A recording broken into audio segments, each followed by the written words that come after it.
Welcome back to the shop. I'm Kirk Anderson. This week's video is on featherboards. Just going to be a little discussion on basically what they are and what they do and why you should use them.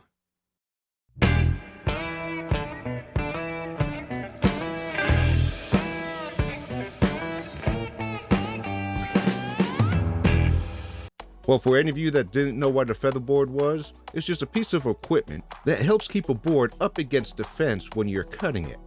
It's a little bit like having a third hand.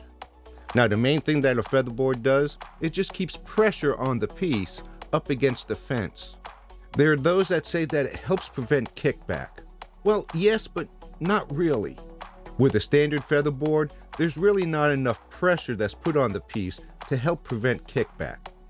There are some newer featherboards out there that are designed in a way to help minimize kickback. But most standard featherboards like this really don't do that.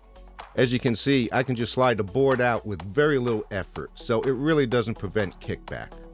Now, when you're setting up the featherboard, you want the featherboard to be in front of the saw blade.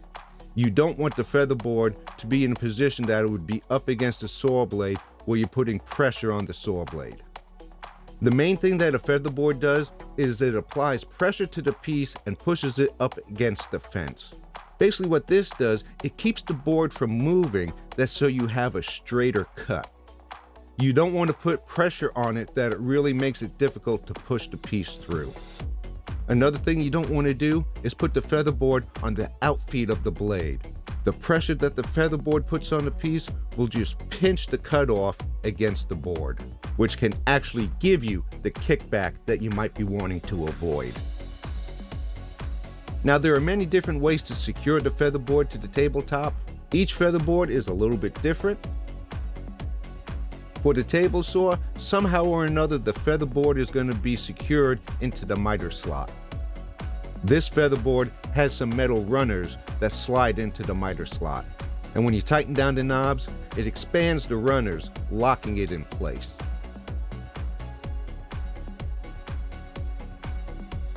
This featherboard is a little different. The runners are made out of plastic that have a lip that goes into the T-slot area of the miter slot. And when you tighten down the knobs, it just raises the runners so it locks it into place. Now, featherboards can also be used at a router table. And these featherboards are designed to be locked down into a T-track. But there is also a difference with a router table. You can also put the featherboard on the outfeed, along with one being on the infeed. Most router tables have a T-slot on the fence where you can put a featherboard to provide downward pressure. Now, even on a table saw, if you have a fence that has a T-slot or you have a high enough fence where you can clamp a featherboard to the fence, you can also do that on the table saw.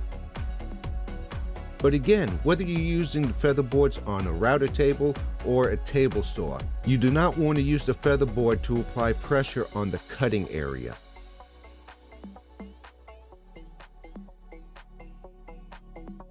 Well, that's a down and dirty on featherboards. Now, you can make your own featherboards, but the thing is, you still need to come up with a way to secure it to the tabletop. And that's the main reason why I don't make them myself. Well, I hope you enjoyed this video, and if you did, give it a like, and don't forget to subscribe to my channel if you haven't already. And as always, all you woodworkers out there, just get out there and cut some wood.